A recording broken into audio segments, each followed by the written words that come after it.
Hello दोस्तों, तो कैसे आप सब लोग। हमारा तूफान बैच आप लोग के लिए साइंस का लेक्चर लेके आ चुका है, जो कि आज हमारा साइंस का लेक्चर क्लास 10 का फर्स्ट लेक्चर होगा, जिसका नाम है ग्रेविटेशन।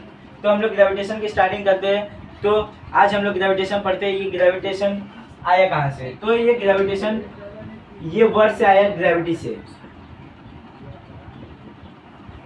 ग्रेविटी वर्ड से ग्रेविटेशन बना है, जो कि ईयर ऑफ 1687 में सर आइजैक न्यूटन ने इसको बताया था।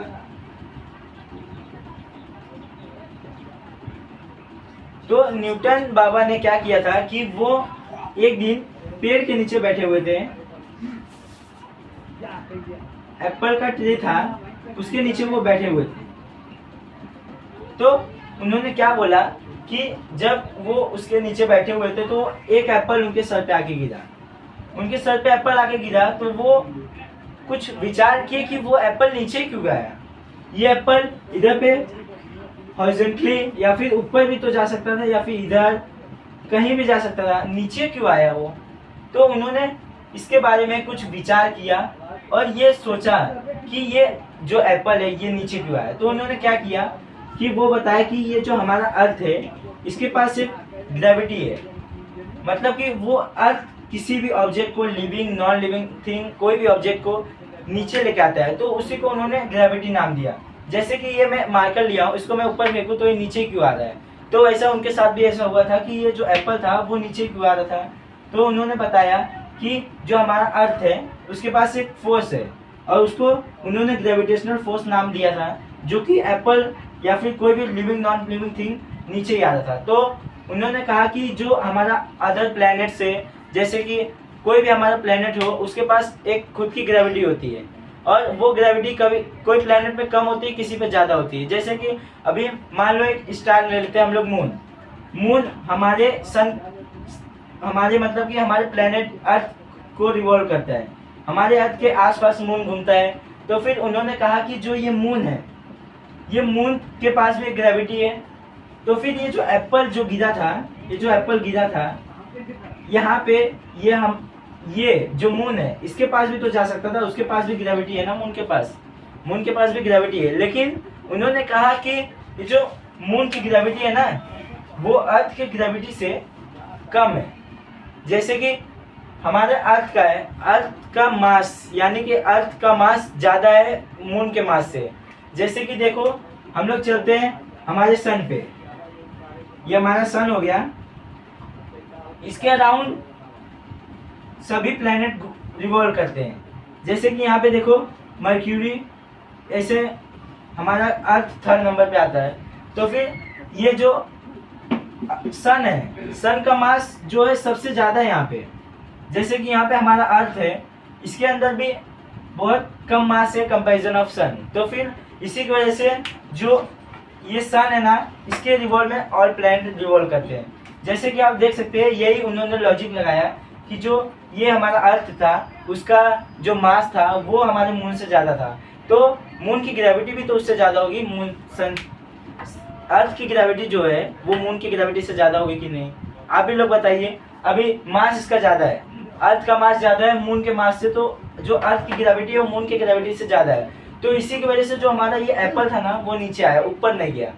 तो ये उन्होंने एक ऐसा इन्वेंशन किया था जो हमारे मतलब कि साइंस के इन्वेंशन में बहुत बड़ा इन्वेंशन कहलाया गया था। तो इसी की वजह से, तो इसी लॉजिक की वजह से हमारी ग्रेविटी का खोज हुआ दोस्तों।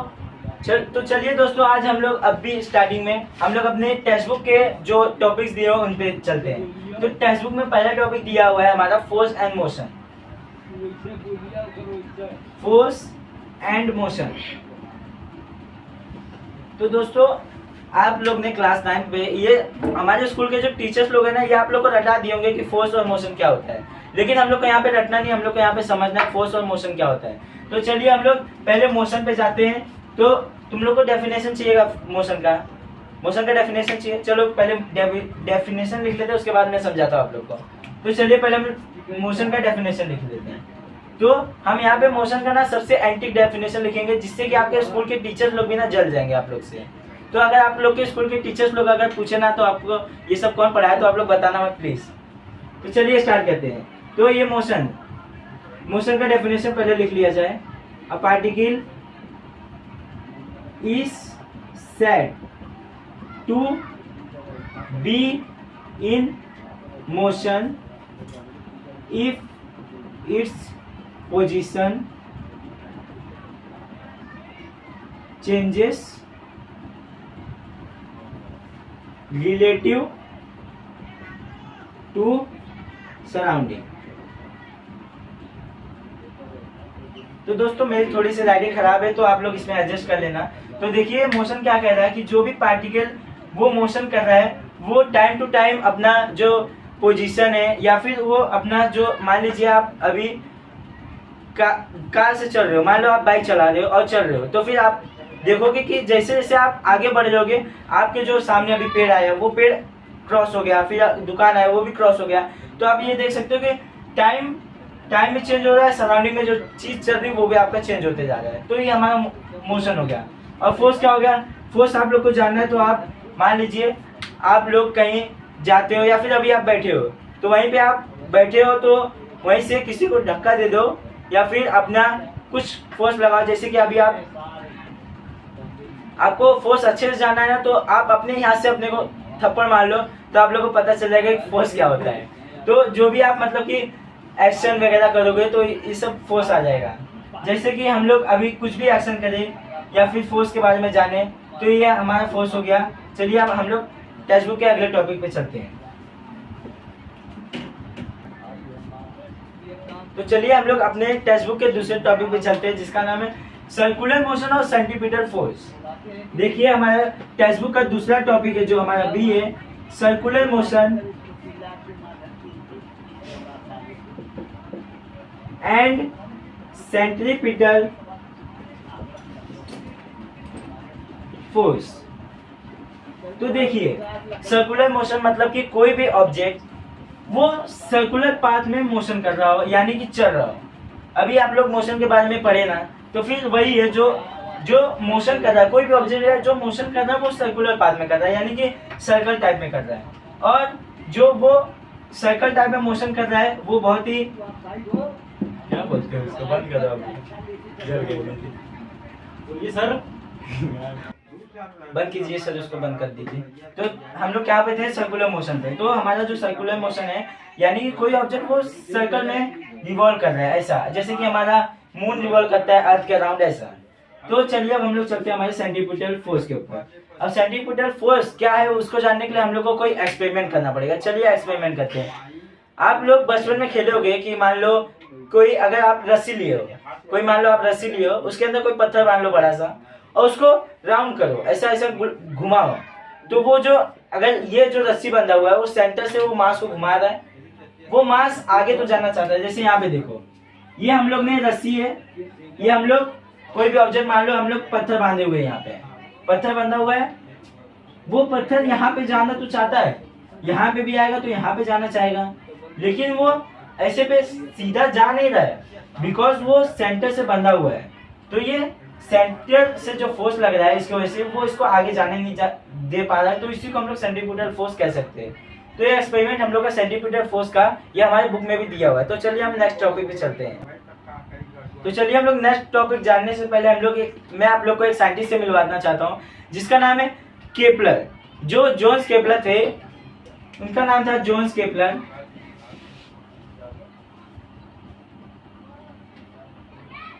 वो जो केपलर सर थे वो पैदा कब हुए थे? 1571 में ईयर में। और उनकी डेथ कब हुई थी?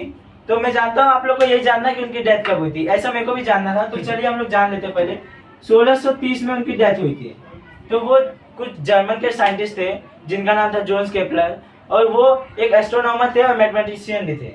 तो चलिए इनके बारे में, इन्होंने हमारे साइंस में 3 लॉ भी दिए जो कि हमारे अर्थ और ये ग्रेविटी ये सब के बारे में दिए हुए हैं। तो इन्होंने 3 लॉ दिए थे। तो इनका फर्स्ट लॉ क्या कहता है, चलिए देखते हैं। तो मैं आप लोग को इंग्लिश में या फिर रटाऊंगा नहीं, तो मैं ये लॉ के बारे में सीधा आपको बताऊंगा कि ये लॉ कैसा था, क्या था। तो देखिए, जो हमारा ये मान लीजिए हमारा अर्थ है, नहीं इसको हम लोग अर्थ को नहीं डिनोट करते हैं। चलिए मान लीजिए ये हमारा, यहाँ पे हमारा सन है, ठीक है। और ये सन के अराउंड हमारा प्लेनेट रिवॉल्व कर रहा है। मान लीजिए ये सन के अराउंड हमारा अर्थ रिवॉल्व कर रहा है। मान लीजिए हमारा अर्थ यहाँ पे है, तो ये जो अर्थ रिवॉल्व कर रहा है ना, वो सर्कुलर पाथ में नहीं रिवॉल्व कर रहा है। ये जो अर्थ है वो सन के सर्कुलर पाथ में रिवॉल्व ना करके वो इलिप्टिकल ऑर्बिट में रिवॉल्व कर रहा है। इसको हम लोग क्या बोलते हैं? Elliptical orbit. ये जो इलिप्टिकल ऑर्बिट है, ये इसके दो सेंटर होते हैं, यहाँ और यहाँ। ये दोनों सेंटर में से किसी एक पे ही होगा सन, या फिर ये सन यहाँ पे ना लेके हम लोग यहाँ पे भी कर सकते हैं डिनोट, यहाँ पे भी कर सकते हैं। तो सन इन दोनों सेंटर में से कहीं पे एक होगा। तो उन्होंने क्या कहा था कि जो ये हमारा केपलर सर का फर्स्ट लॉ क्या कहता है कि ये जो हमारा अर्थ है वो सर्कुलर पाथ में रिवॉल्व ना करके इलिप्टिकल ऑर्बिट में रिवॉल्व करेगा। तो ये हमारा पहला जो लॉ था वो इतना छोटा ही था जो कि हमारा बहुत इजी था। तो चलिए हम लोग बढ़ते हैं दूसरे लॉ के ऊपर। तो चलिए हम लोग अपने केपलर सर के दूसरे लॉ के ऊपर चलते हैं। तो मैं यहाँ पे आपको डेफिनेशन तो नहीं लिखाऊंगा, वो बुक में आप देख सकते हो। मैं आपको बस यहाँ पे समझा देता हूँ कि ये लॉ क्या था केपलर सर का दूसरा। तो देखिए, मान लीजिए हमारा अर्थ इलिप्टिकल ऑर्बिट में रिवॉल्व कर रहा है, ठीक है, और यहाँ पे हम लोग सन को डिनोट कर रहे हैं, ठीक है। ये हमारा सन है और ये अर्थ है। अब देखिए इनका दूसरा लॉ क्या कहता है। मान लीजिए ये सन है, सन और अर्थ, इसको ग्रेविटेशनल फोर्स खींच रहा होगा, और ये जब यहां से ऐसे रिवॉल्व करेगा, तो मान लीजिए हम लोग जो अर्थ है ये रिवॉल्व करके यहाँ पे पहुंचा, ये जो अर्थ है वो रिवॉल्व करके यहाँ पे पहुंचा, वो भी कितने मंथ में? 1 मंथ में, ठीक है। ये हम लोग मानते हैं यहाँ पे ए था और यहाँ पे बी था। तो ये जो यहाँ पे यहाँ तक पहुंचा, इसका एरिया हम लोग मान लेते हैं एरिया 1, A1 मान लेते हैं। और ऐसे ही अगर मान लीजिए ये अर्थ हमारा यहाँ पे पहुंचा, यहाँ पे पहुंचा, ठीक है, और फिर से 1 मंथ बाद, 1 महीने के बाद वो कुछ यहाँ पे पहुंचा, ठीक है। इसको हम लोग सी मान लेते हैं, इसको डी मान लेते हैं। ये हमारा अर्थ है, ठीक है। और इसका जो एरिया है इसका A2 मान ले। तो ये जो 1 मंथ टाइम टेबल, तो इन लोगों का मतलब कि टाइम इंटरवल तो 1 मंथ हुआ है। तो फिर केपलर भैया ने क्या कहा था कि जो 1 मंथ में जितना एरिया इसने कवर किया है उतना 1 मंथ में एरिया ये भी कवर करेगा, ठीक है। तो ये हमारा दूसरा लॉ कहता है।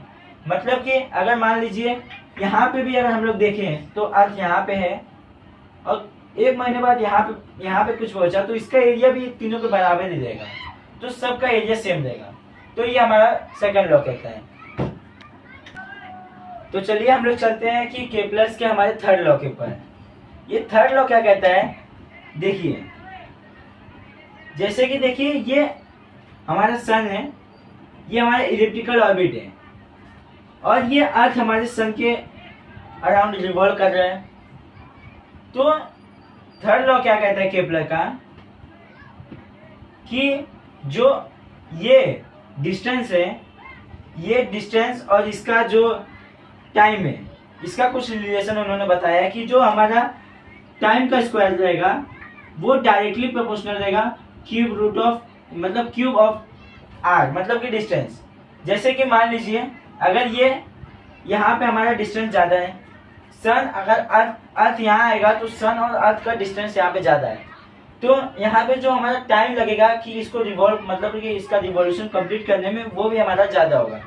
जैसे कि अभी यहाँ पे देखिए सन और हमारे अर्थ का जो डिस्टेंस रहेगा यहाँ पे देखिए कम है, तो यहाँ से हमारा फास्टली हमारा जो सन है वो टाइम ज़्यादा लगाएगा। मतलब कि जो हमारा अर्थ और सन का, जैसे कि जितना ज़्यादा उसका डिस्टेंस रहेगा उतना ज़्यादा वो टाइम लगाएगा, और जितना कम डिस्टेंस रहेगा उतना कम टाइम लगाएगा। तो चलिए दोस्तों, जैसे कि मैंने आप लोग को केपलर का तीनों लॉ बता दिया, आप लोग को समझ में आया ना। तो अभी हम लोग केपलर के लॉ से हटके अभी दूसरा, मतलब कि ग्रेविटेशन में जो इम्पोर्टेंट है मेन टॉपिक वही करते हैं। तो चलिए केपलर का लॉ अभी हो गया हमारा कंप्लीट। तो चलिए हम लोग ग्रेविटेशन में सबसे मेन टॉपिक क्या है वही पढ़ते हैं। तो हम लोग ग्रेविटेशन में हम लोग न्यूटन्स का यूनिवर्सल ग्रेविटेशनल पढ़ेंगे।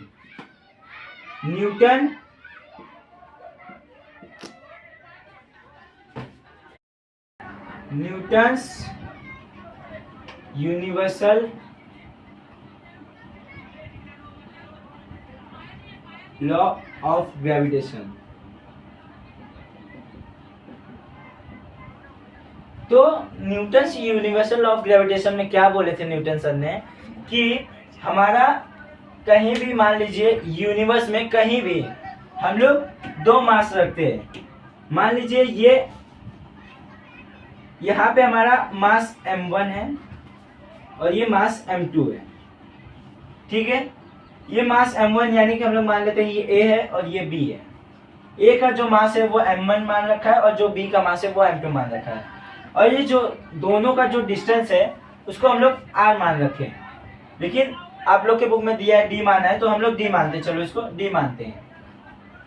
तो ये जो न्यूटन सर ने ये यूनिवर्सल ग्रेविटेशनल लॉ दिया था, इसमें क्या कहा था कि यूनिवर्स में कहीं भी दो मास रखिए और वो जो डिस्टेंस है वो r है, तो जो ये दोनों इसका फोर्स क्या होगा, देखिए जो F is directly proportional to product of their masses, मतलब कि ये जो फोर्स इसका देगा वो ये दोनों मास के मल्टीप्लिकेशन में देगा। जैसे कि force is directly proportional to m1 and m2, m1 into m2, और ये जो यही फोर्स है वो इनवर्सली प्रोपोर्शनल रहेगा इसके डिस्टेंस के स्क्वायर के, मतलब कि ये जो F है वो इनवर्सली प्रोपोर्शनल रहेगा 1/d², ठीक है।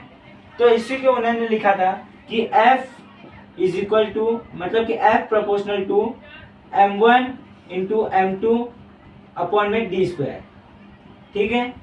तो ये जो इसका प्रोपोर्शनलिटी साइन हटाने के लिए हम लोग क्या यूज करते हैं, के। तो हम लोग मैथमेटिक्स में कहीं भी अगर कि प्रोपोर्शनलिटी रहता है उसका साइन हटाने के लिए के यूज करते हैं, बट यहाँ पे ग्रेविटेशनल में इसका ग्रेविटेशनल यूनिवर्सल कांस्टेंट वो हम लोग g मानेंगे, ठीक है। तो फिर F is equal to g m1 into m2 upon में d², ठीक है। और ये जो है ये हमारा है ग्रेविटेशनल यूनिवर्सल कांस्टेंट, ठीक है, ठीक है। तो फिर ये जो m1 है हमारा, ये हमने मास मान रखा है कि mass of object A, mass of object A, ठीक है। और ये जो m2 है इसको हम लोगों ने मान रखा है कि मास ऑफ ऑब्जेक्ट बी, और ये जो है d², ये जो मास m1 और m2 का है उसका डिस्टेंस है, तो ये हम लोग डिस्टेंस ऑफ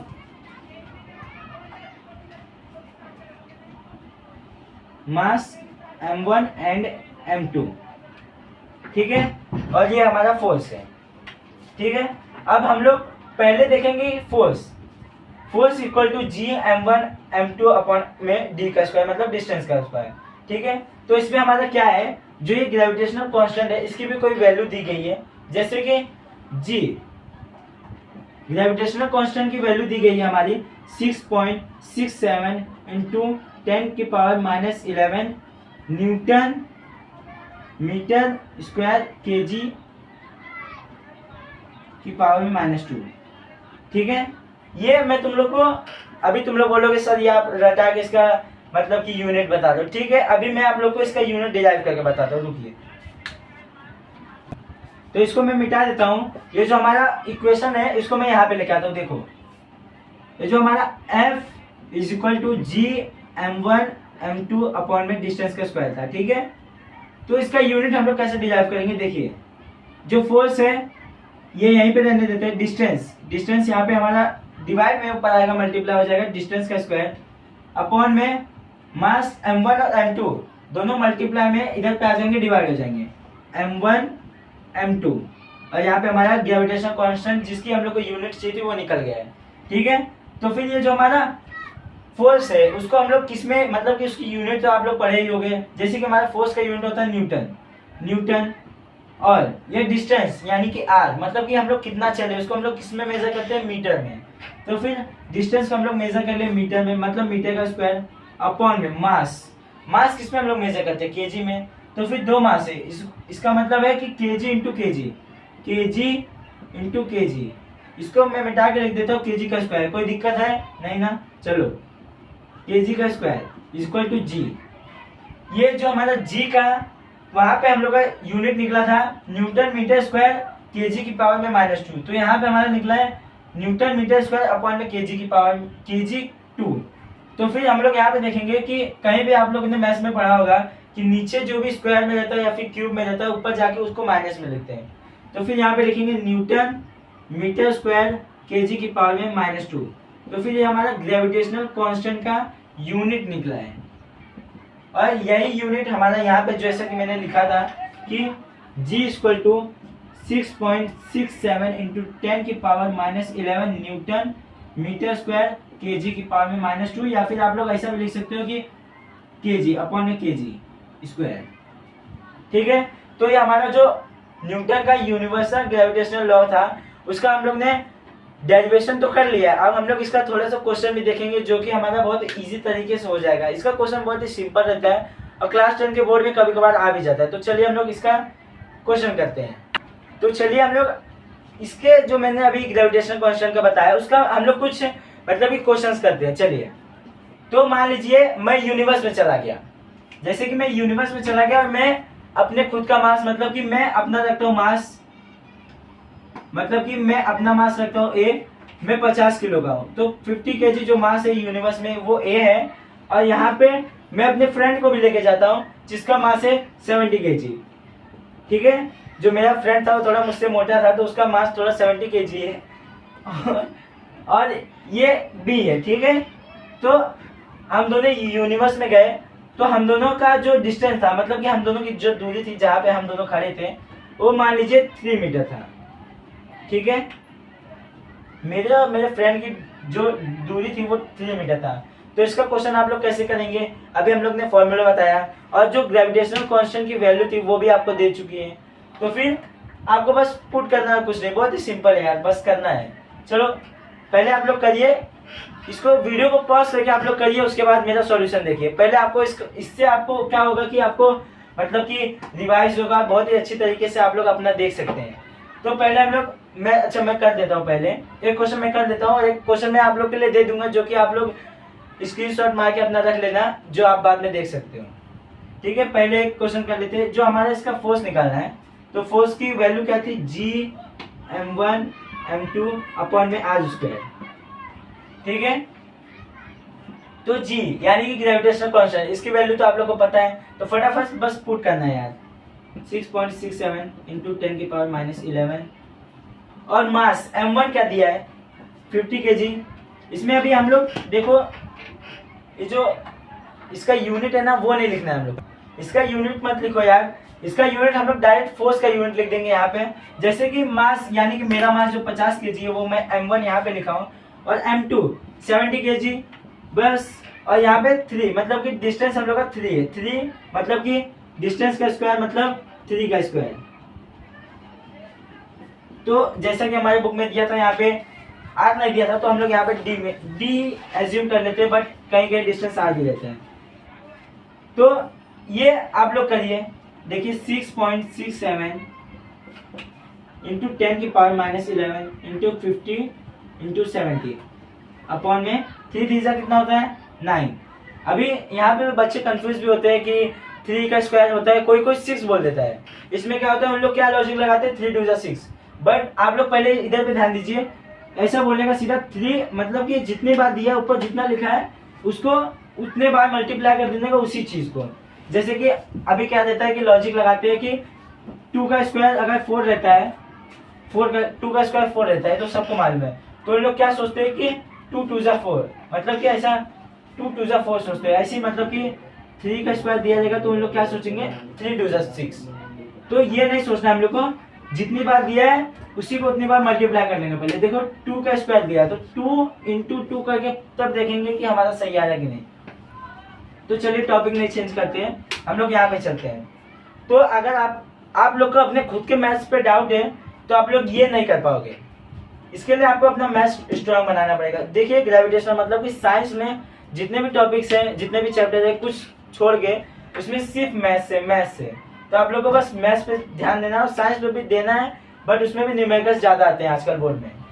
तो चलिए इसको करते हैं, इसको सॉल्व करते हैं। 6.67 F is equal two into 10 की पावर -11 इंटू, देखो 15 इंटू 70 है, तो हम लोग इसको 100 को बाहर निकाले तो मतलब 5 इंटू 10 होगा, 7 इंटू 10 होगा। तो इसको 100 को बाहर निकाल देते हैं और यहाँ पे क्या होगा 7 5 35, ठीक है, अपॉन में 9।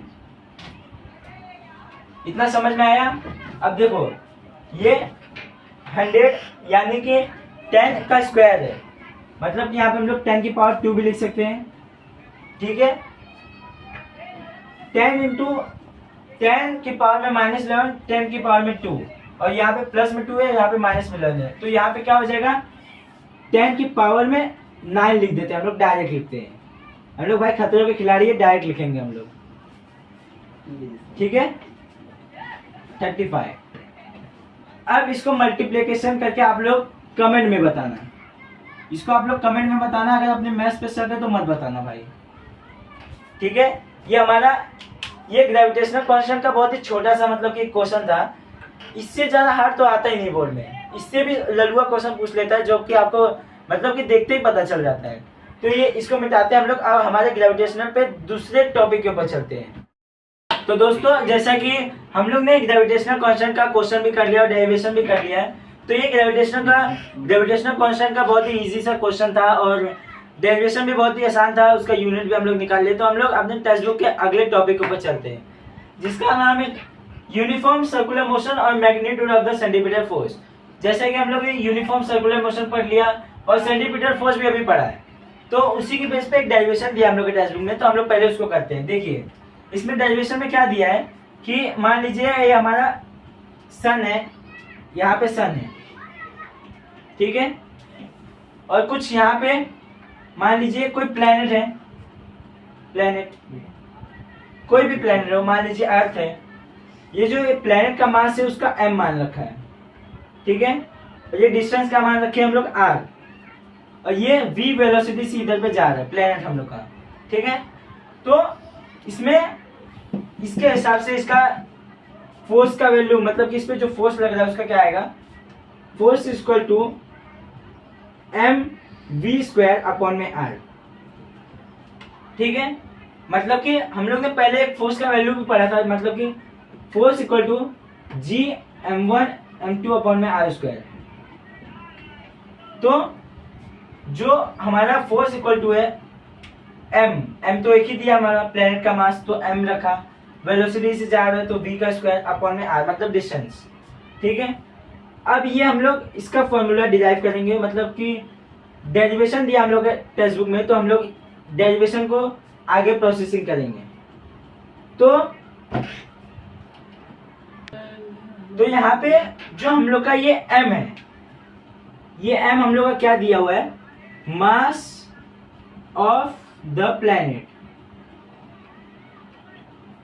प्लेनेट का मास, कोई भी प्लेनेट हो, जैसे कि हमारा अर्थ का अलग मास है, मर्क्यूरी का अलग मास है, तो कोई भी प्लेनेट जो रहेगा उसका मास, ये क्या है उसका स्पीड, जिस स्पीड से वो चल रहा है प्लेनेट वो स्पीड दिया है, और ये क्या है distance from the sun, distance from the sun. ये जो प्लेनेट है वो सन से कितना दूर है वो ये r बता रहा है। तो हम लोग इसको कैसे करेंगे, स्पीड के फॉर्मूले से। जैसे कि हम लोग ने देखा था स्पीड को हम लोग किससे मेजर डिनोट करते हैं, चलो हम लोग ऐसे डिनोट कर लेते हैं, स्पीड डिस्टेंस अपॉन में टाइम, ठीक है। हम लोग इसको मेजर करेंगे डिस्टेंस अपॉन में टाइम। ये फॉर्मूले से हम लोग ये स्पीड का वैल्यू निकालेंगे, किस स्पीड से जा रही है, ठीक है। स्पीड यानी कि हम लोग वेलोसिटी ले लेते हैं, स्पीड, डिस्टेंस, ये कितना डिस्टेंस ट्रेवल कर रहा है प्लेनेट, ये प्लेनेट डिस्टेंस ट्रेवल कर रहा है, ये पूरा ये ऑर्बिट में जो रिवॉल्व कर रहा है इसको हम लोग 2πr बोलेंगे सर्कल के हिसाब से। जो एक डिस्टेंस प्लेन ट्रेवल कर रहा है वो 2πr कर रहा है, ठीक है। 2πr अपॉन में t टाइम 2πr, और यहाँ पे देखिए टाइम हम लोग का टाइम इंटरवल कितना t टाइम कर रहा है, चलो ठीक है t। ये हमारा स्पीड यानी कि v निकल गया, ठीक है।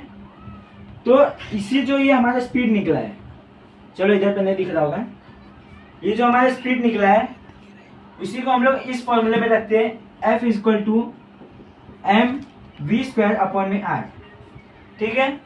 तो ये हमारा स्पीड यानी कि वेलोसिटी, चलो वेलोसिटी लिख देता हूँ।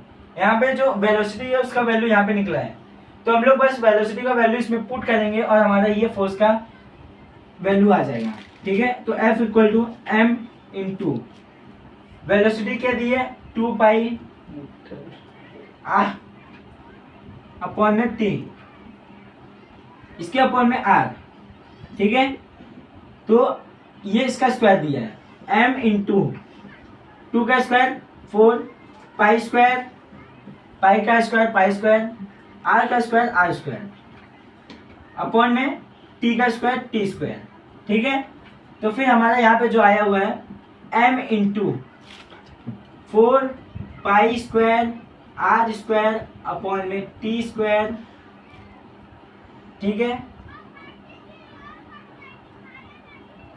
कुछ गड़बड़ था, चलो ठीक है। m इंटू 2 का स्क्वायर 4 पाई स्क्वायर r स्क्वायर अपॉन में t का स्क्वायर, ठीक है। इसके अपॉन में क्या दिया है r दिया है, ओके। तो फिर m into 4 into pi square into r square upon में t स्क्वायर, उस सब के अपॉन में r, ठीक है। तो फिर हम लोग मैथमेटिक्स के अंदर पढ़े होंगे, मान लीजिए इसके r के नीचे कुछ नहीं तो 1 है, m इंटू 4 पाई square into r square upon में t स्क्वायर इंटू ये r नीचे आ जाएगा और इसका 1 ऊपर चलेगा, 1 अपॉन r, ठीक है। ऐसे पे आ जाएगा हम लोग का। तो फिर ये r से एक r कट जाएगा, यहाँ बचा एक r, m इंटू दिख रहा है, चलो m इंटू 4 पाई स्क्वायर इंटू r अपॉन में t का स्क्वायर, ठीक है। तो फिर यहाँ पे हो जाएगा 4m pi square r upon में t का स्क्वायर, ठीक है। ये हमारे फोर्स की वैल्यू आ गई। रुक जाए, तो यहाँ पे जैसे कि हमारे डेरिवेशन इतना हो गया है, तो हमारे डेरिवेशन आगे भी करना है, चलो करते हैं। इसको मैं मिटा दे रहा हूँ, ठीक है। इतना मैंने रफ कर दिया है, देखो ये जो डेरिवेशन है यहाँ तक हो गया है। F equal to 4m pi square r upon में t स्क्वायर, ठीक है। इसमें हम लोग को डेरिवेशन में कुछ मतलब कि ऐड करना है, जैसे कि हम लोग को करना है मल्टीप्लाइंग एंड डिवाइड, मल्टीप्लाई भी करना है और डिवाइड भी करना है बाय r स्क्वायर, ठीक है। इसमें देखो F equal to 4m pi square r into r square upon में t square into r square, ठीक है। मल्टीप्लाई भी करना है डिवाइड भी करना है, तो हम लोग ये डिवाइड और मल्टीप्लाई करके ये जो अकॉर्डिंग ये जो नया ऐड हुआ है उसको हम लोग कर दिए हैं। तो इसमें हम लोग ध्यान से देखो कि ये जो r स्क्वायर इंटू r है 4m पाई r स्क्वायर इंटू r क्या होता है r क्यूब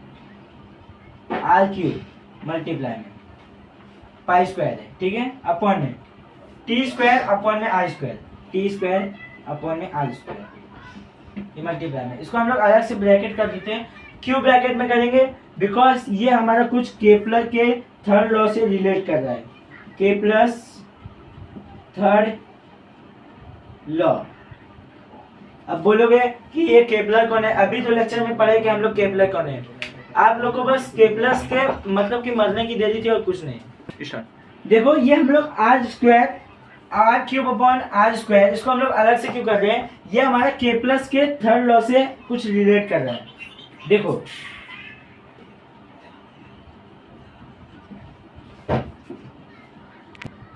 तो देखो हम लोग का जो के प्लस लॉ से रिलेट कर रहा था वो आर स्क्वायर, मतलब कि यहाँ पे जो हम लोग आर स्क्वायर अलग से मल्टीप्लाई किए हम लोग वो यहाँ पे रख देते हैं और जो टी स्क्वायर है उसको यहाँ पे रख देते हैं, क्योंकि ये जो टी स्क्वायर है वो हमारा के प्लस के थर्ड लॉ से रिलेट करता है। ठीक है, आर स्क्वायर और यहाँ पे टी स्क्वायर था। ठीक है, तो यहाँ पे हम लोग क्या करते हैं कि ये जो टी स्क्वायर है इसको हम लोग यहाँ पे रख देते हैं, टी स्क्वायर और यहाँ पे आर स्क्वायर।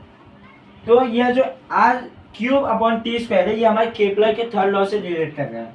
तो जैसा कि हम लोग देख सकते हैं कि 4m pi square into upon R square, ये हम लोग को क्या रखना है कि हमारा जो टी स्क्वायर अपॉन में आर क्यूब होता है वो हमारा वैल्यू होता है के का, यानी कि के प्लस कॉन्स्टेंट का। इसका हम लोग डेरिवेशन निकाले थे, आप देखो पीछे डेरिवेशन निकाले थे, बुक पेज पलट के देखो। इसका डेरिवेशन जो आर स्क्वायर अपॉन में आर क्यूब है उसका वैल्यू है के का, तो बट यहाँ पे दिया है R cube upon T square, इसका मतलब है जो 1 अपॉन के की वैल्यू आएगी, मतलब 1 अपॉन के की वैल्यू आएगी वो आएगी R cube upon T square के। ठीक है, तो फिर यहाँ पे हम लोग रखेंगे 1 अपॉन के। फिर देखो हमारा क्या बन गया, ये हमारा सिंपल सा इक्वेशन दिख रहा है कि f equal to 4m pi square into 1 upon के अपॉन में आर स्क्वायर। ठीक है, तो फिर यहाँ पे जो यहाँ पे इतनी पूरी वैल्यू दी गई है, इतनी सारी जितनी भी वैल्यू दी गई है, क्या बोल रहे हो, कुछ नहीं। ठीक है, इतनी सारी जो भी वैल्यू दी गई है इसको हम लोग क्या मान रहे हैं, तो यहाँ पे जितना भी हम लोग का दिया गया है ये इतनी वैल्यू, इसको हमारे बुक में बोल के रखा गया है कि ये कांस्टेंट है, मतलब कि जो फोर्स है इसको कांस्टेंट मान रखा है, और ये मतलब कि ये जो 1 अपॉन के है मतलब कि नीचे अपॉन में के बचा, और ये जितनी भी वैल्यू दी गई है ये सब कांस्टेंट बोला गया है। ठीक है, समझ में आया आप लोग को, ये फिर तब हम लोग रफ करते हैं। ये डेरिवेशन आप लोग को समझ आया ना, यहाँ से पहले हम लोग ने उसका मतलब कि फोर्स निकाला, फिर स्पीड मतलब कि स्पीड का फॉर्मूला रख के वेलोसिटी निकाला, फिर उसको v स्क्वायर की जगह पे पुट किया, हमारे ये आया, फिर उसको हम लोग आर स्क्वायर से मल्टीप्लाई और डिवाइड दोनों किए तो हमारा ये सॉल्व करके आंसर आता है। ठीक है, चलो इसको रफ करते हैं। तो चलिए हम लोग, जैसा कि अभी हम लोग का ये पिछला जो टॉपिक था वो खत्म हो चुका है, तो हम लोग दूसरे टॉपिक पे आते हैं जो कि हमारे सिलेबस में दिया है बट इसका डेरिवेशन नहीं दिया, लेकिन हम लोग इसका डेरिवेशन करेंगे। हम लोग डेरिवेशन पे ज्यादा ध्यान देंगे। इसका डेरिवेशन का एक्सीलरेशन ड्यू टू ग्रेविटी। तो हम लोग पढ़ते हैं, देखो मान लीजिए ये हमारा अर्थ है, ठीक है, ये अर्थ है, नहीं तो ऐसा मानो कि हमारे अर्थ का ये सरफेस है, ठीक है, और ये अर्थ का मास m2 मान रहा है, और यहाँ पे कोई मतलब कि ऑब्जेक्ट है जो कि m1 है, कोई भी हो सकता है, जैसे कि कोई बॉल वगैरह होगा जो कि ऊपर से नीचे आ रहा होगा, आखिर में वो गया तो नीचे से होगा, फेंका गया होगा, लेकिन वो अगर फेंका है तो ऊपर से नीचे आ रहा है। ठीक है, ये कुछ एक्सीलरेशन a से आ रहा है, एक्सीलरेशन a से आ रहा है, मास इसका m1 है, और जो हमारे अर्थ का मास है वो m2 मान रखा है यहाँ पे। ठीक है, तो हम लोग ने फोर्स का फॉर्मूला पढ़ा था, F equal to G m1 m2 upon में डिस्टेंस अपॉन मतलब r का स्क्वायर। ठीक है, इसका distance G m1 m2 upon r square, ये फोर्स का फॉर्मूला होगा हम लोग का, जो कि अभी हम लोग ने इसके पहले डिराइव किया था, बट हम लोग क्लास 9th में पढ़े हैं या फिर हम लोग 8th में पढ़े कि फोर्स इक्वल टू क्या होता है, मास इंटू एक्सीलरेशन। मास, देखो अगर मान लो कि ये बॉडी मतलब कि अर्थ इस ऑब्जेक्ट के ऊपर ग्रेविटी मतलब कि फोर्स लगा रहा है, बट ये अर्थ भी तो अट्रैक्ट हो रहा है ऊपर, लेकिन ये अर्थ का मास इससे ज्यादा, इसलिए अर्थ उसके कांटेक्ट में नहीं आ रहा है, जबकि मास वो अर्थ के कांटेक्ट में आ रहा है। ठीक है, तो फिर m1 force equal to mass into acceleration मतलब m1 हमारा जो कोई भी ऑब्जेक्ट रहेगा उसका मास है और ये एक्सीलरेशन है, ठीक है। ये हम लोग का इक्वेशन नंबर 1 मान लेते हैं और ये 2 मान लेते हैं, ठीक है।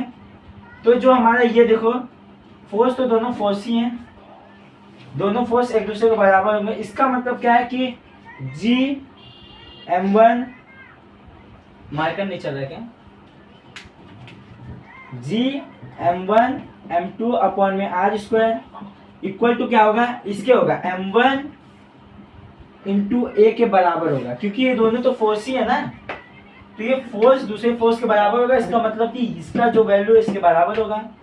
तो देखो ये जो मल्टीप्लाई में m1 जब आएगा डिवाइड होगा तो इससे कट जाएगा ये, और ये यहाँ पे क्या बचेगा, Gm2 अपॉन में r² equal to a, acceleration due to gravity, ठीक है। मतलब कि ये जो ऑब्जेक्ट है वो नीचे आ रहा है ग्रेविटेशनल फोर्स की वजह से।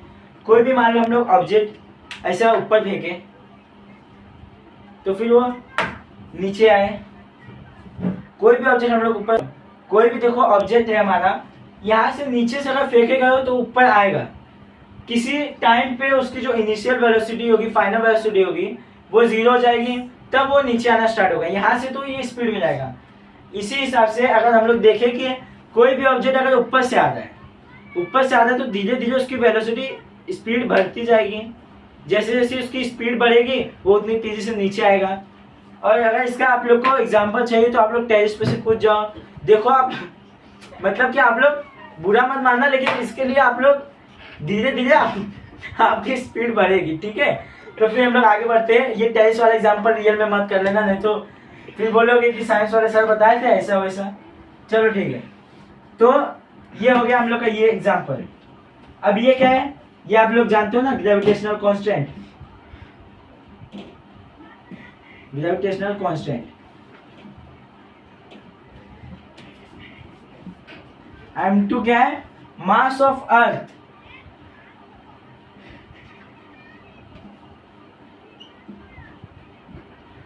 r क्या है यहाँ पे हमारा, डिस्टेंस है हमारा अर्थ से उस ऑब्जेक्ट की दूरी, ठीक है। और यहाँ पे a हमारा acceleration due to gravity. a को हम लोग g भी बोल सकते हैं ना। एक्सीलरेशन और ग्रेविटी में क्या फर्क है, देखो हम लोग अभी तो पढ़े नहीं है, लेकिन हम लोग a को ही g डिनोट करते हैं इस वाले डेरिवेशन में। मतलब कि ये देखो a एक्सीलरेशन है, वही तो ग्रेविटी है ना, जो कि नीचे आ रहा है ऊपर से, तो उसी को हम लोग g बोल देंगे।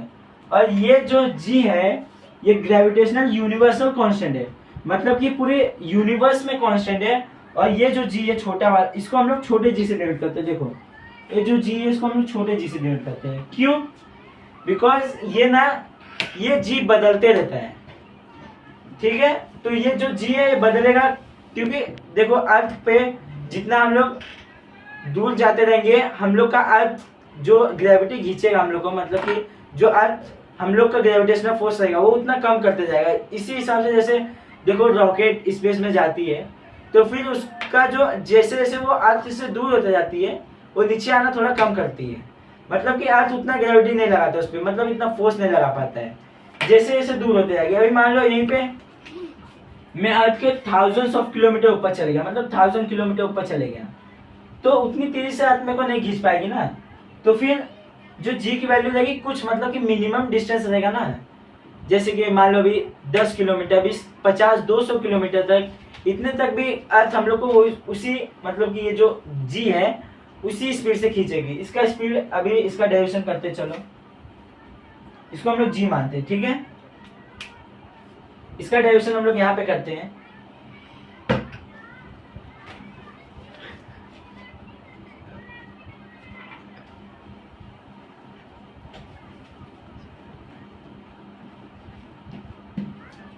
देखो इसका g का वैल्यू क्या है, g इक्वल टू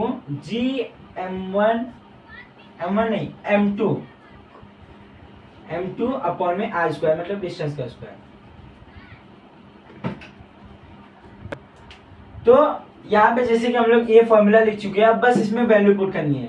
ये क्या है हमारा, m क्या है, मास ऑफ अर्थ, मतलब कि अर्थ का मास तो भाई साहब डिनोट तो हुआ ही होगा, मतलब कोई साइंटिस्ट तो आए होंगे जो अर्थ का मास बता के गए होंगे, और ये अर्थ का रेडियस ये भी पता होगा हम लोग को। बस मतलब कि इसका वैल्यू हम लोग को पुट करना है, तो जी की वैल्यू हम लोग को निकल जाएगी। तो जी की वैल्यू क्या है हमारे 6.67 इंटू 10⁻⁻11। भूले तो नहीं हो ना, अब इसका डेरिवेशन भी किए थे हम लोग।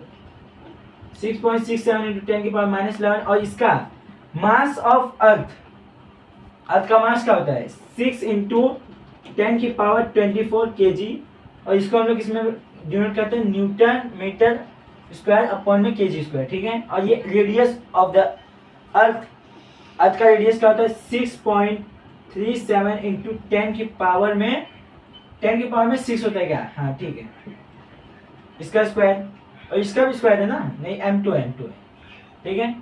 अब ये सबको हम लोग अभी तो मैं मतलब कि इतना जो हमारे पास अभी ये जी की वैल्यू है इतना मेरे को मतलब कि अभी सॉल्व करना पड़ेगा, इसको आप सॉल्व करिए।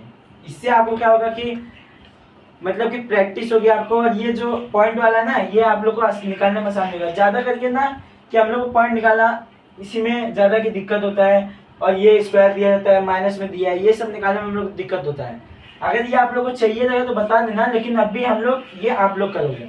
और इसका अप्रॉक्स वैल्यू मैं आपको आंसर बता देता हूँ कि इसका वैल्यू कुछ आएगा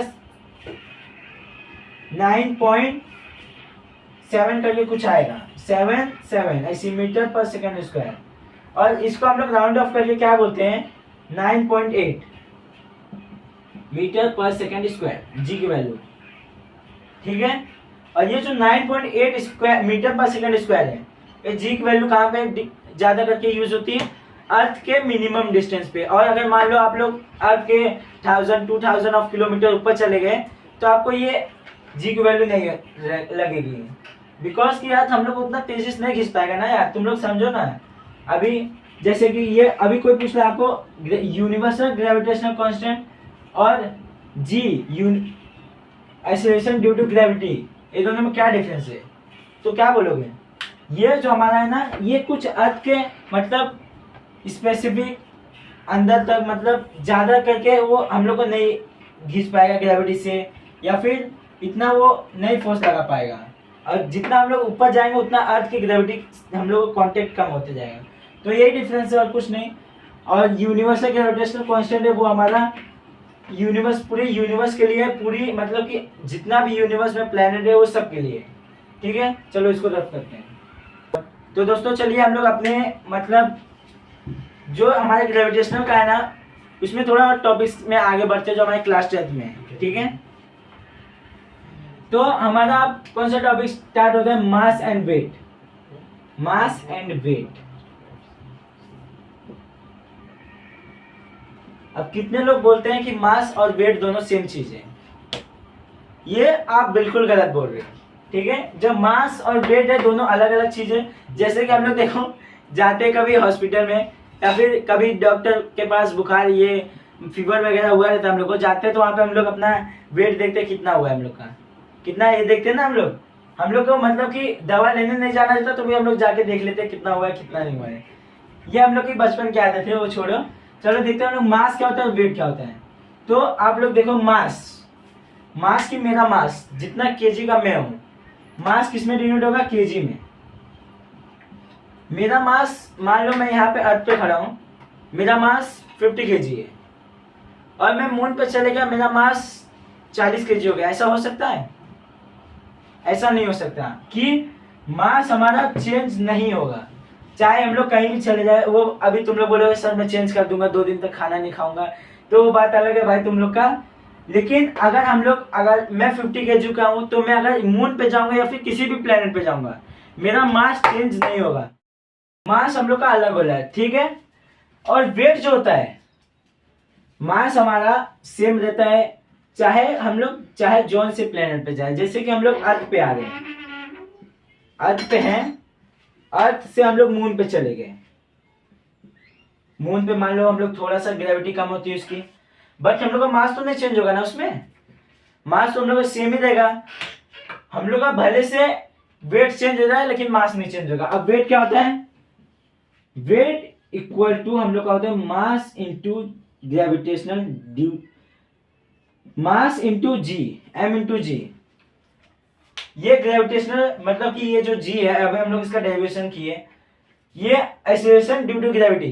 ये क्या है? जी एक्सीलरेशन ड्यू टू ग्रेविटी। इसका वैल्यू हम लोग क्या निकाले थे? 9.8 मीटर पर सेकेंड स्क्वायर। ठीक है, और देखो ये फॉर्मूला किसका है? फोर्स का फॉर्मूला है। फोर्स का है ना, मास m इंटू ए, m into G, m into ए, न्यूटन। इसका मतलब कि जो वेट का हम लोग का यूनिट आएगा वो न्यूटन में आएगा। वेट का यूनिट हमारा न्यूटन में आएगा, और जो हमारा मास का यूनिट है वो हमारा केजी में आएगा। ठीक है, तो मास और वेट में बस इतना सा छोटा सा डिफरेंस था। और ये मास जो है ना वो हमारा स्केलर क्वांटिटी होता है। मास हमारा स्केलर क्वांटिटी होता है, और जो ये वेट है, वेट हम लोग का वेक्टर क्वांटिटी होता है। और देखो ये जो हम लोग का मास है ना, वो हम लोग का कहीं भी मतलब कि जैसे हम लोग कहीं भी स्टोर वगैरह में जाएंगे, कोई भी ऑब्जेक्ट रहेगा, जैसे कि कोई स्टोर में सामान दे रहा है, कोई भी हम लोग चीज मांगते हैं, मान लो चावल मांग लिए, तो वो हम लोग को वेट का मास उसका जो हम लोग को देगा वो अपने ट्रेडिशनल मतलब कि जो भी चीज रहती है हम लोग के अभी इस सराउंडिंग में, उसका हम लोग अपने ट्रेडिशनल जो वजन करने की सामान देती है उसमें से हम लोग वजन करते हैं। और वेट जो रहता है उसके लिए एक अलग से मशीन आता है, उसको स्प्रिंग करके कुछ नाम है, तो वो अलग से वेट हम लोग का मेजर होता है अलग अलग प्लेनेट पे या फिर अलग अलग जगह पे। बट हम लोग का मास चेंज नहीं होता है। ठीक है, और वेट हम लोग का चेंज हो सकता है। और वेट हम लोग का ये जो मास हम लोग का वो जीरो नहीं हो सकता ना। अभी कोई भी लिविंग थिंग, यानी मैं हूं, अगर मैं पैदा हुआ हूं तो भी मेरा मास जीरो नहीं रहेगा। कोई भी लिविंग थिंग, जैसे कि अभी ये मार्कर है, इसका भी मास है कुछ, बट ये वेट है ना वो जीरो हो सकता है। जैसे कि मान लो हम लोग कोई प्लेनेट पे गए, ठीक है, वहां पे ग्रेविटी ही नहीं है, तो कोई प्लेनेट पे गए वहां पे ग्रेविटी नहीं है, तो वेट क्या होता है? m इंटू जी, मतलब acceleration due to gravity. But उस प्लेनेट पे ग्रेविटी ही नहीं है, मतलब जीरो है, तो हमारा क्या आएगा? वेट जो आएगा वो जीरो आ जाएगा ना। तो हम लोग का वेट जो है ना वो जीरो हो सकता है, बट मास जीरो नहीं हो सकता, चाहे लिविंग थिंग, चाहे नॉन लिविंग थिंग, चाहे जो चीज हो। ठीक है, तो हमारा बस छोटा सा कॉन्सेप्ट था मास एंड वेट का, जो हम लोग के बुक में दिया था। ओके, चलो फिर नेक्स्ट, तो हमारा नेक्स्ट टॉपिक स्टार्ट होता है जिसका नाम है फ्री फॉल। ठीक है, चलो स्टार्ट करते हैं हम लोग। Free fall. फ्री फॉल क्या होता है? फ्री फॉल दोस्तों देखो, फ्री फॉल हमारा बहुत ही इजी टॉपिक है। इसमें सबसे इजी टॉपिक ये फ्री फॉल है। ये फ्री फॉल हम लोग का कुछ रिलेटेड करता है हम लोग के मोशन से। हम लोग मोशन में देखो न्यूटन्स के 3 मोशन के लॉ दिए गए थे, जिसका 3 फॉर्मूला था, उसी के बेस पे पूरा इसका क्वेश्चन होगा। न्यूमेरिकल्स इसमें ज्यादा है, उसी के बेस पे पूरा क्वेश्चन होगा, और न्यूमेरिकल्स इसके ज्यादा आते भी हैं एग्जाम में हम लोग के। तो ये पहले हम लोग जानते हैं न्यूटन्स के तीनों law, Newton's laws of motion. देखो कोई भी ऑब्जेक्ट है, ये हमारा अर्थ सरफेस है, मान लो यहां पे मैं खड़ा हूं, यहां से मैंने एक बॉल को ऊपर फेंका, ये नीचे से ऊपर गया ना, तो इसका जो जी आएगा ना वैल्यू, जी का वैल्यू प्लस में आएगा। ठीक है, कंफ्यूजन है क्या? नहीं।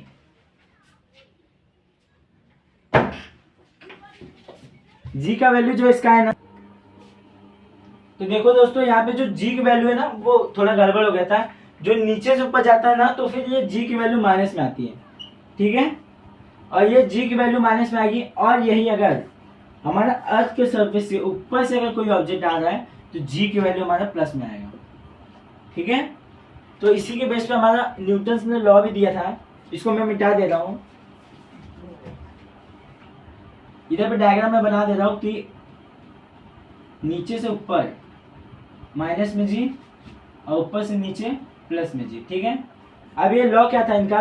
न्यूटन्स का 3 लॉ था, जो कि मोशन के लिए 3 इक्वेशन भी दिए थे इनको इन्होंने। तो फर्स्ट इक्वेशन क्या कहता है? v equal to u plus 80 रहता है, एक्सीलरेशन रहता है। अब यहाँ पे g आ गया ना, ग्रेविटेशन आता है, तो यहाँ पे g लिख देते हैं। अगर देखो यहाँ पे अगर ये कोई भी ऑब्जेक्ट है नीचे से ऊपर फेंका गया तो यहाँ पे इधर पे माइनस आ जाएगा। अगर भाई उसका उल्टा हुआ है, यहाँ पे ऊपर से नीचे आएगा तो यहाँ पे प्लस आ जाएगा। तो इसीलिए मैं यहाँ पे लिख देता हूँ प्लस माइनस, ठीक है। दोनों समझेगा कि प्लस भी हो सकता है माइनस भी हो सकता है, बट कौन से रीजन में प्लस होगा कौन से में माइनस, ये आप लोग समझ जाओगे, ठीक है। तो यहाँ पे मैं प्लस लिख देता हूँ, ठीक है। और एक और है जिसमें रहता है डिस्टेंस। अगर ये हॉरिजॉन्टल और वर्टिकल, अभी देखो अगर s equal to u t plus half a t का स्क्वायर, ठीक है, ये एक इक्वेशन है। बट ये ऐसा वर्टिकली का है, हॉरिजॉन्टली और वर्टिकली। और इसीलिए अगर हम लोग ऊपर से नीचे की बात करें, ऊपर और नीचे मतलब कि ऊपर से कुछ भी ऑब्जेक्ट आता है या फिर नीचे से जा रहा है, तो हम लोग यहाँ पे h मानेंगे, मतलब हाइट रहेगा कुछ, और a की जगह पर हम लोग g रख देंगे, ठीक है। और एक और क्वेश्चन है b square equal to u square plus 2as, ठीक है। a की जगह पर हम लोग g लिख देते हैं, ग्रेविटेशन ड्यू टू ये वाला g, जिसका वैल्यू 9.8 है, ठीक है। तो ये 3 लॉ दिए गए थे, इसी के बेस पे हम लोग का पूरा न्यूमेरिकल्स इसका होगा। अब फ्री फॉल क्या होता है कि ऊपर से नीचे कोई भी चीज आना देता है। फ्री फॉल जो है, अभी आप लोग फ्री फॉल से पहले एक बार ये ग्रेविटी का देख चुके हो, जिसमें आप लोग टेरिस से कूदे गए। अब आप लोग टेरिस पे मान लो बाई चांस आप बच गए तो फ्री फॉल अगर आप लोग को जानना है तो फिर आप वापस से जाओ और वापस से कूदो और फिर जानो फ्री फॉल क्या होता है। इसमें आप 2 कॉन्सेप्ट सीखोगे। अगर आप लोग टेरिस पे से कूदते हो तो आप लोगों को ग्रेविटी के बारे में पता चलता है, और फ्री फॉल क्या होता है उसके बारे में पता चलेगा, ठीक है। और अगर आप ऊपर से नीचे कूद रहे हो तो आपकी ग्रेविटी की वैल्यू प्लस में आएगी, ठीक है। बट आप लोग को मतलब इसमें कॉन्सेप्ट में मजा आएगा। और अगर आप लोग को नहीं कूदना है तो भाई लेके जाओ अपने दोस्त को टेरिस पे, ठीक है। तो फिर फ्री फॉल का कॉन्सेप्ट खत्म करते हैं। हम लोग अपने क्लास 10 के जो टॉपिक है, इसका हम लोग नेक्स्ट टॉपिक पढ़ते हैं ग्रेविटेशन का, जिसका नाम है ग्रेविटेशनल पोटेंशियल एनर्जी।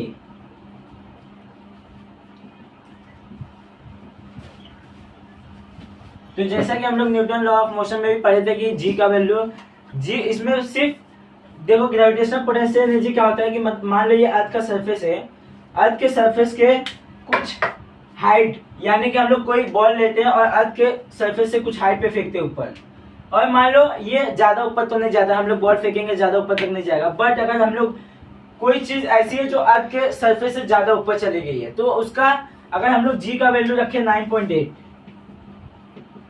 तो हम लोग, मैं ये पहले बता चुका कि वो जो आएगा आंसर वो रॉन्ग आ सकता है। जो ग्रेविटेशनल पोटेंशियल एनर्जी का फॉर्मूला क्या होता है, mgh।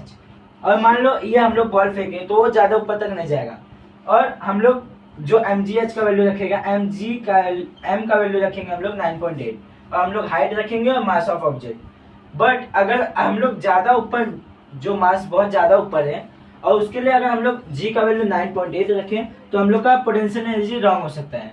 कैसे? क्योंकि देखो जैसे जैसे हम लोग का ऑब्जेक्ट ऊपर जाता जाएगा, अर्थ ग्रेविटी कम करते जाएगी उसकी तरफ से, उसका अर्थ से कांटेक्ट कम होता जाएगा, ऐसे जैसे वो स्पेस में जाता जाएगा। तो इसीलिए हम लोग g का वैल्यू 9.8 नहीं रखेंगे। इसीलिए हम लोग को एक फॉर्मूला दिया गया है जो कि वो सब जगह के लिए वैलिड है, चाहे जितना ऊपर जाओ। इसका पोटेंशियल एनर्जी का फॉर्मूला क्या दिया गया है, माइनस में जी m अपॉन में r प्लस h, ठीक है। अभी हम लोग का अर्थ का सरफेस है, अर्थ का सरफेस है, रेडियस r है, ठीक है। और यहाँ से हम लोग का ऑब्जेक्ट h दूरी पे है, ठीक है, r प्लस h अपॉन में फॉर्मूले में है। और g मतलब कि ग्रेविटेशनल यूनिवर्सल ग्रेविटेशनल का फॉर्मूला रखेंगे, वो भी माइनस में मास ऑफ ऑब्जेक्ट और मास ऑफ अर्थ। ये हम लोग रख के हम लोग पोटेंशियल एनर्जी का फॉर्मूला निकाल सकते हैं किसी भी हाइट के लिए, कोई भी चीज के लिए, ठीक है। तो हम लोग ग्रेविटेशन पोटेंशियल एनर्जी यही तक था। ये बहुत ही सिंपल है। अगर हम लोग का मतलब ज्यादा हाइट नहीं दिया तो हम लोग ये वाला फॉर्मूला रखेंगे, और अगर ज्यादा हाइट दिया तो हम लोग ये वाला फॉर्मूला रखेंगे, ठीक है। तो हम लोग नेक्स्ट टॉपिक पे चलते हैं जो कि हमारा है एस्केप वेलोसिटी। एस्केप वेलोसिटी क्या होता है कि देखो ये हमारा अर्थ का ऑर्बिट है, ठीक है। और ये हमारा सन है। एस्केप वेलोसिटी मतलब कि मान लीजिए ये हमारा लैंड है, ठीक है, और ये लैंड यहाँ पे, ये हमारा अर्थ का सरफेस है, सरफेस ऑफ अर्थ,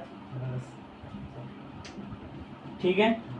और देखो जब हम लोग कहीं मतलब कि मान लो यहाँ से मैं एक रॉकेट उड़ा दूं, ठीक है, और ये रॉकेट को जब तक ये अर्थ के मतलब कि ज्यादा करके नीचे में रहेगा, अर्थ के सरफेस से ज्यादा दूर नहीं जाएगा, तब तक इसको ग्रेविटी खींचेगी।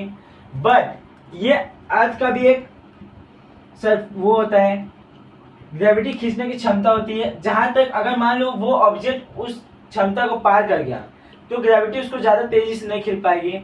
ये और ये देखो, ये जो अर्थ का ऑर्बिट है, जहां तक कि वो ग्रेविटी ज्यादा करके खींच सकता है, अगर उसको पार कर गए, इसको पार करने के लिए हम लोग को स्पीड तो चाहिए नहीं, इसको पार करने के लिए हम लोग को वेलोसिटी चाहिए, वेलोसिटी चाहिए। और ये जो ऑर्बिट को पार करने के लिए वेलोसिटी चाहिए हम लोग को, जो मतलब कि अर्थ के सरफेस से ज्यादा ऊपर जाने के लिए वेलोसिटी चाहिए, उसी वेलोसिटी को हम लोग कहते हैं एस्केप वेलोसिटी। और ये ज्यादा करके कितना होता है 11.2 किलोमीटर पर सेकेंड, ठीक है। इतने स्पीड से अगर हम लोग जाएंगे तो हम लोग अर्थ के ऑर्बिट को पार कर जाएंगे और फिर हमारा एस्केप वेलोसिटी ये होगा, ठीक है। तो हम लोग यहाँ पे लेके आ चुके हैं कि हमारा फर्स्ट न्यूमेरिकल, जो कि हमारा अभी हम लोग देखो पढ़ चुके हैं सब। तो आप लोग का मैं टेस्ट लेता हूँ कि ये आप लोग इस न्यूमेरिकल में से कितना कर सकते हो। ये तो मैं तुम लोग को फ्री फॉल वाले में बता दिया ना सब न्यूमेरिकल्स, तो फिर ये आप लोग खुद से करो और इसको कमेंट में बताओ इसका आंसर क्या होगा। वीडियो पॉज करके आप लोग करो और बाकी मैं करता हूँ इधर, आप लोग वीडियो पॉज करके करो, ठीक है। वीडियो पॉज कर लेना, चीटिंग मत करना कोई, ठीक है। मैं कर रहा हूँ लेकिन, ठीक है। सॉल्यूशन देखते हैं यहाँ पे।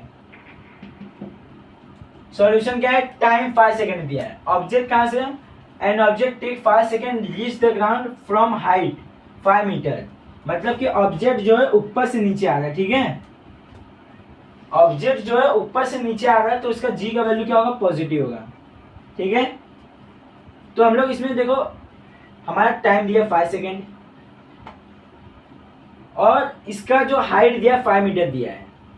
हाइट और टाइम दोनों सेम दिख रहा है, 5 मीटर। और इसने क्या पूछा है कि वो ऑब्जेक्ट का जी क्या होगा उस प्लेनेट पे, ठीक है। तो हम लोग इसमें फॉर्मूला क्या लगाएंगे, H equal to u t plus half g t का स्क्वायर, ठीक है। u हमारा ऊपर से नीचे आ रहा है, मतलब इनिशियल वेलोसिटी क्या होगी, ऊपर से नीचे आ रही मतलब 0 होगी। 0 इंटू टाइम कितना दिया हमारा 5 सेकेंड, प्लस में 1/2 इंटू जी की वैल्यू हम लोग को निकालनी है, जी इंटू टाइम कितना दिया हम लोग का 5 सेकेंड, 5 सेकेंड का स्क्वायर, ठीक है। एच भी तो दिया ना हम लोग को, कितना हाइट पे 5 मीटर पे है, ठीक है। तो 0 5 0 हो गया, ये तो पूरा 0 हो गया, ये खत्म हो गया। मतलब 1/2 इंटू जी इंटू 5 5 25 और यहाँ पे 5 मीटर दिया है, ठीक है। ये यहाँ पे डिवाइड में इधर पाएगा, मल्टीप्लाई हो जाएगा, 5 to 10 equal to g into 25, ठीक है। तो यहाँ पे मल्टीप्लाई में इधर पाएगा डिवाइड होगा, 25 इक्वल टू जी। अब इसको डिवाइड करो तो आंसर क्या आता है, यहाँ पे नहीं दिख रहा है, चलो आगे करते हैं। इसको डिवाइड करो तो आंसर हमारा जी का वैल्यू आएगा 0.4 मीटर पर सेकेंड। मतलब कि वो जो भी प्लेनेट होगा उस पर जी की वैल्यू कितनी होगी, 0.4 मीटर पर सेकेंड। तो ठीक है, हमारा ये लेक्चर का एंडिंग हो रहा है, जो कि हमने एक क्वेश्चन करा चुका है और हम लोग और भी क्वेश्चन कराएंगे आप लोग को। आप कमेंट में बताना कि कौन सा क्वेश्चन नहीं आ रहा है। बाकी सब क्वेश्चन जितना भी टेक्स्ट बुक में आप लोग के लिए होमवर्क दिया जा रहा है और एक क्वेश्चन मैंने करा लिया, उसके लॉजिक से आप सब क्वेश्चन कर सकते हैं। थैंक यू, आप सब लोग का सपोर्ट रहेगा।